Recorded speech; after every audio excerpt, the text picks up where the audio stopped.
anti. Yan, hindi ka na kailangan magpa-pap smear. Wala na kasi wala na lahat. Ito na. Oo. Ew. Anong ew? Akala mo mahaba to, maliit lang tong tahi mo.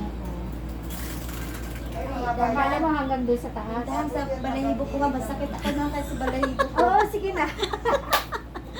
Isa tatanggal? Balahibo ko daw kasi ang kat eh. Oo. Takot ako eh. O sige, ikaw kung gusto mo ikaw, mag-ano niya. Sakit yung mga balahibo, ang kat eh. Sige na ako. Kunwari nagpa-Brazilian wax ka na lang. Oo, hindi ko kasi yan nararanasan.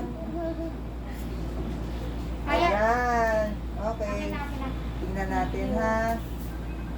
Okay na siya, oh. Tingnan mo yung sugat niya, oh. Hindi na. Tapos maligo ko, mababasa na siya, Oo. hindi na siya delikado. Oo.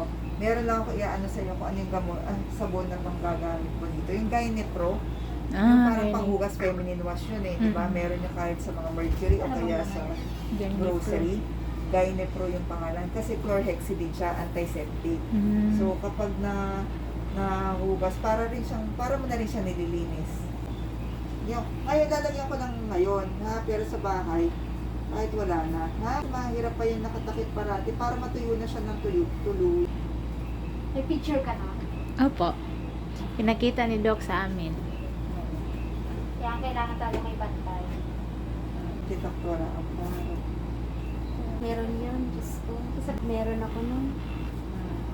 Ilang months na Opera kayo? siya, diba? Ilang Nung months? una talaga, Dok, ayaw ko. Nakitang ang laki na. Kaya naramdaman ko na rin, tapos mga kapatid ko, Ah. nasiging tulak sa Mm. ultrasound. Hindi lang naman 9 months siguro nito kasi ganun na talaga.